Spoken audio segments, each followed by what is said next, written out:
A primeira questão diz o seguinte, olha só. Essa é a questão 53 do Caderno Amarelo, Enem 2009, tá bom?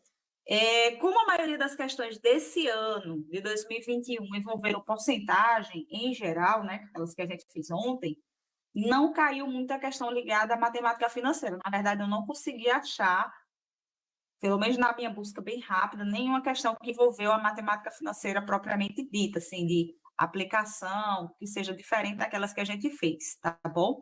Então, lá vai. Questão 53, Caderno Amarelo, Enem 2009. Paulo emprestou 5.000 a um amigo. Significa que isso aqui é o capital inicial.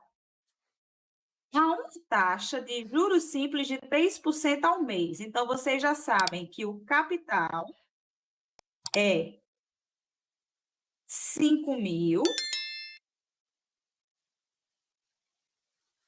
e a taxa é 3% ao mês.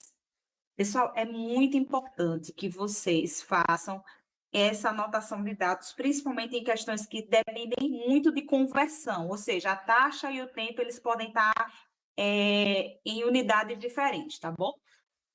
Aí, considere X o número de meses, então, ó, X vai ser em meses, não precisamos converter, porque a taxa está igual ao tempo, então, o tempo é X do empréstimo, e M de X, o montante a ser devolvido para Paulo no final de meses. Nessas condições, a representação gráfica correta para M de X é... E aí, gente, qual é o gráfico correto? Vou dar uma dica. Quando a gente fala em montante, vou voltar para cá, ó. Essa fórmula que representa capital vezes 1 mais I vezes T, isso aqui, se vocês fossem representar na forma de função, tempo seria X. Significa que isso aqui é uma função do primeiro grau. E como é o gráfico da função do primeiro grau? Dessa questão, vocês, apesar dele ter dado esse enunciado, vocês não precisam de cálculo nenhum. É só lembrar, juros simples é relativo à função do primeiro grau. Juros compostos é relativo à função exponencial, tá certo? Então, como é o gráfico da função do primeiro grau? Uma reta.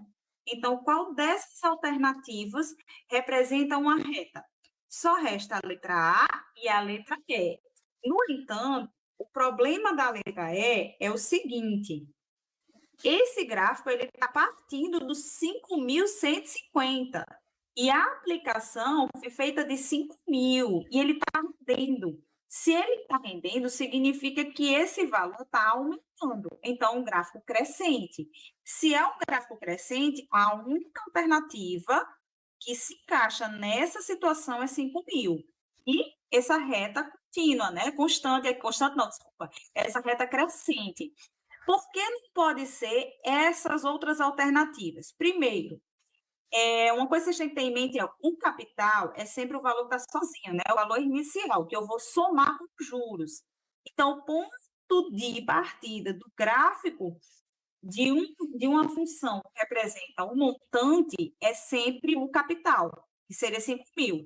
Então, poderia ser qualquer alternativa menos a letra E, porque a letra E está começando de 5.150. Segundo passo é justamente isso. Como é uma função do primeiro grau, significa que esse gráfico tem que ser uma reta crescente, por estar rendendo. Agora, se ele tivesse dito assim, eu tenho um financiamento que é descontado em juros simples, então o valor vai diminuindo, são outros 500, mas aqui eu estou aplicando, então eu estou ganhando. Então, esse gráfico seria uma reta. Não pode ser esse gráfico aqui da letra B, por quê? Porque ele está dizendo assim, olha, o valor está aumentando e depois para de render.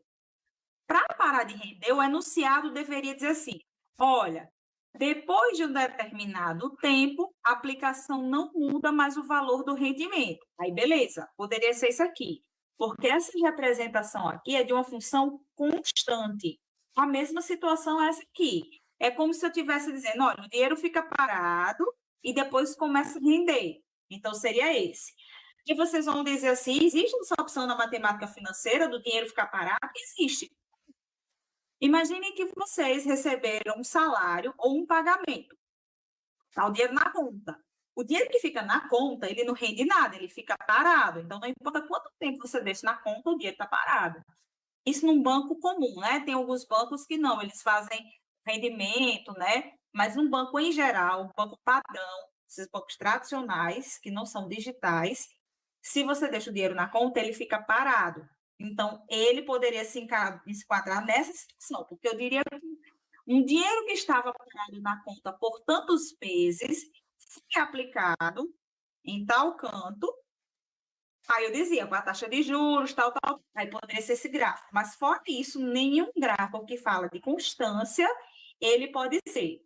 Por que não pode ser a letra D?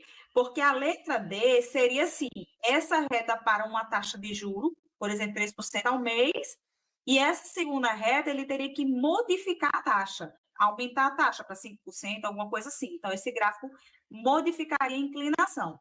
Se não mudar a taxa, se for a mesma taxa, não tem como ser esse gráfico, tá bom? Então, essa questão é do nível 1 bem rasinho mesmo. Você só precisa saber um conceito. Juros simples é a mesma coisa que a representação de uma função de primeiro grau, automaticamente o gráfico é uma reta. Se sabe disso, a questão está feita.